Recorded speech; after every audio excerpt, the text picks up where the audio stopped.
Welcome to today's Explainer. We're looking at a piece of tech that's literally changing how we walk through our front doors.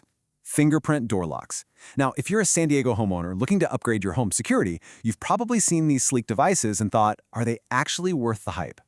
Well, today, we are skipping the marketing fluff. We're getting straight to the facts to see if this tech is exactly what your front door needs. I mean, we've all been there, right?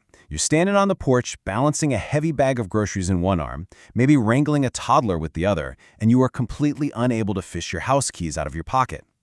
Fingerprint locks promise to fix that daily annoyance in about a second. But that convenience immediately brings up two massive questions. First off, is a biometric scanner actually safe from intruders? And second, living here in San Diego, is this expensive piece of electronics really going to survive our relentless afternoon sun or that corrosive coastal beach weather? Okay, let's dive into this. Here is exactly what we're covering today. 1. Ditching your house keys. 2. Tech, security, and myths. 3. The San Diego climate test. 4.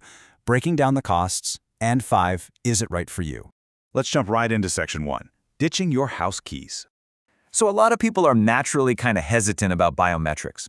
It's totally understandable, usually because of privacy concerns. But let's demystify the tech right here.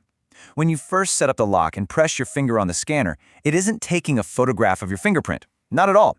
Instead, it stores a mathematical map of your fingerprint ridges. Think of it like a highly complex barcode. And even better, that mathematical data doesn't get beamed up into some vulnerable cloud server somewhere. Nope, it stays locally, on a chip, right inside the lock on your door. So when you touch it later, the lock is just checking if the math matches. Moving right along to section 2. Tech, security, and myths. Okay, we've absolutely all seen those spy movies, right? The secret agent lifts a fingerprint with a piece of clear tape to fool a high-tech scanner. You can comfortably toss that myth right out the window. Modern optical and capacitive sensors will completely reject a flat photo or a lifted print. The reality is, ordinary break-ins never involve that kind of elaborate espionage equipment. Burglars aren't trying to hack your scanner, they're just trying to kick your door in. The real threat here is forced entry. And this brilliantly illustrates the core concept you absolutely need to remember. The scanner controls access, the bolt controls force. You could literally have the most advanced biometric scanner on the market, but if it's attached to a cheap Builder Basic Grade 3 deadbolt, a hard kick is going to break your door frame anyway. To get real security, you have to pair that biometric brain with some serious brawn. You want to make sure your fingerprint lock is backed by a strong anti-Grade 1 or Grade 2 deadbolt, along with a reinforced strike plate. Which brings us to section 3, the San Diego climate test. This is where this cool technology meets the harsh reality of nature, because if you live around here, you know the elements are no joke. For a sensitive piece of electronics sitting outside your house 24/7, the twin enemies are the corrosive coastal salt air and the baking afternoon sun. Let's look at how that actually impacts different parts of the county. It really is all about location. If your home is in a coastal area, think Coronado, Encinitas, or Point Loma, you're dealing with salt-laden air, and that can quickly corrode cheap metal or even fog up a biometric sensor over time. You absolutely need a weather-rated lock, preferably with a stainless or coated finish, and honestly, it helps immensely to mount it under an overhang or storm door. Also, you've got to be aware of the heat. A sensor that's been baking in direct sunlight all afternoon, it might actually misread your finger on the first touch until the surface cools down a bit. Now, if you're inland, say Escondido or El Cajon, the climate is way more forgiving on the hardware. Out there, almost any high-quality fingerprint lock is going to hold up just fine. All right, let's look at section 4, breaking down the costs. Now, what's really interesting about this breakdown is that you aren't just buying a gadget, you're securing your home. The hardware itself generally runs between $120 and $350. The low end gets you a basic fingerprint and keypad deadbolt. The higher end gets you Wi-Fi connectivity, app control, auto-lock features, and voice assistant support, the whole shebang. Then, if you aren't the DIY type, and remember, that bolt needs to be seated perfectly for actual security, professional installation from a local locksmith usually ranges from $80 to $160, assuming your door already has a standard deadbolt hole. So when you put it all together, here is the hard, final installed total range you can expect to pay in San Diego for a typical setup.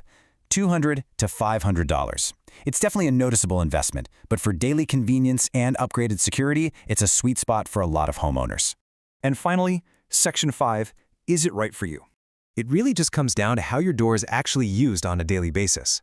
Fingerprint locks are the absolute best choice for families. It's simply the fastest way inside, especially for anyone who struggles with standard keys or constantly loses them. Kids love it, though keep in mind you might need to re-enroll a child's fingerprint every year or two as they grow.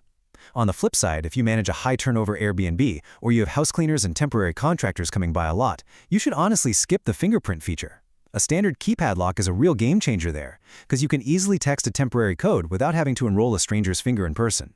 Fortunately, many great locks on the market actually combine both features.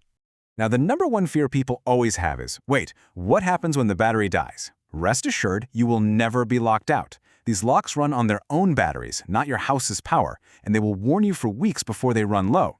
But let's say you ignore all those warnings and it dies completely. You still have foolproof backups. You can use the built-in keypad code, a traditional physical key hidden behind the faceplate, or, and this is my absolute favorite feature, many models have external contacts right on the outside. You just press a standard 9-volt battery against it, that juices the lock up just long enough for you to scan your finger and get inside. Pretty clever, right? So, the absolutely crucial takeaway is this. Smart locks offer incredible convenience and really solid security, provided you buy the right grade and protect it from the harshest weather. But a traditional deadbolt never needs charging, and it certainly never has a firmware glitch. It all comes down to what gives you the most peace of mind. So take a look at your own front door today. Are you ready to finally ditch the keys and upgrade to the speed of biometrics, or is the simple, battery-free reliability of a traditional deadbolt still your safest bet? Thanks so much for joining me on this explainer, and I hope this helps you make the smartest choice for your home.